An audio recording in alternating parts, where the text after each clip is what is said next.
जय श्री राधा कृष्ण। हर साल कार्तिक मास के कृष्ण पक्ष की चतुर्थी तिथि को करवा चौथ का व्रत रखा जाता है।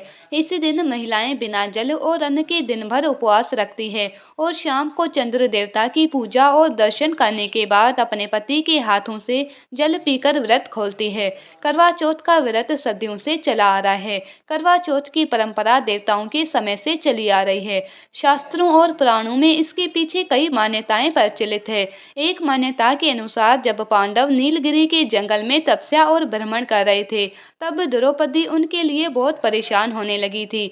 द्रौपदी ने भगवान श्री कृष्ण से अपना दुख, अपनी परेशानी बताई और पांडवों की रक्षा करने के लिए उपाय पूछा।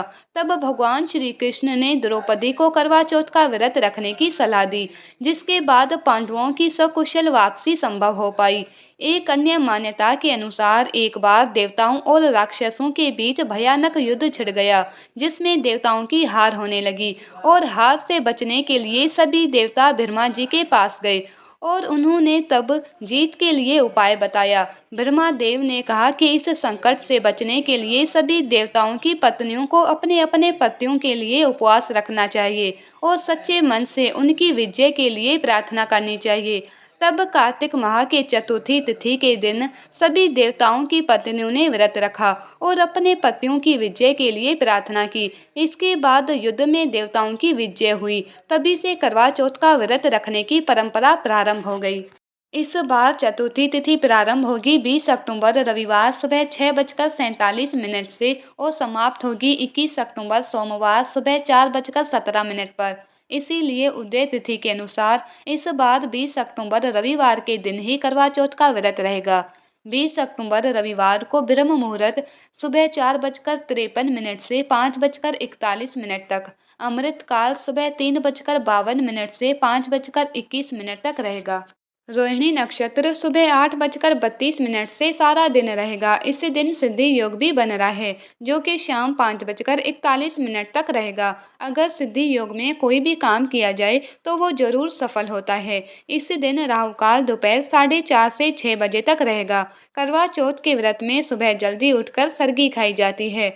ऐसा कहा जाता है कि सुबह कौओं के बोलने से पहले पहले सरगी खा लेनी चाहिए, तो आप सुबह 3:30 बजे तक सरगी ग्रहण कर सकते हैं। करवा चौथ की पूजा का शुभ मुहूर्त रहेगा शाम 5:46 से 7:09 तक। चंद्र उदय का समय रहेगा रात 8:15 पर। चंद्रमा को अर्घ्य देने और व्रत खोलने का समय रात 8:15 के बाद रहेगा। चंद्र उदय का जो समय है वो अलग अलग शहरों में अलग अलग हो सकता है, इसीलिए आप अपने शहर के चंद्र उदय का पता करने के बाद ही चंद्रमा को अर्घ्य देकर अपने व्रत का पारण करें। करवा चौथ के दिन को करक चतुर्थी के नाम से भी जाना जाता है। करवा या कर्क मिट्टी के पात्र को कहते हैं, जिसे शाम के समय चंद्र देवता को अर्घ्य दिया जाता है। पूजा के दौरान करवा का विशेष महत्व होता है। इसे किसी ब्राह्मण या किसी योग्य महिला को भी दान में दिया जाता है। ये व्रत बहुत ही कठिन होता है, क्योंकि इस व्रत में सुबह से लेकर रात चंद्र उदय तक जल की एक बूंद भी ग्रहण नहीं की जाती। ऐसे में यदि सुहागिन महिलाएं इस व्रत को करती है तो उनके पति पर आने वाला संकट दूर हो जाता है। अगर गर्भवती महिलाएं इस व्रत को धारण कर रही हैं, तो उन्हें अपने डॉक्टर की सलाह लेकर ही इस व्रत को निर्जला रखना चाहिए। गर्भवती महिलाओं को कभी भी कोई भी व्रत निर्जला रहने की सलाह नहीं दी जाती है। ऐसे में इस बार आप इस व्रत को जल और फल ग्रहण करके भी रख सकती है। ये थी आज की वीडियो। उम्मीद है जानकारी आपको पसंद आई होगी। अगर अच्छी लगी हो तो वीडियो को लाइक करके ज़्यादा से ज़्यादा लोगों को शेयर भी ज़रूर कीजिएगा और चैनल को सब्सक्राइब करना ना भूलें।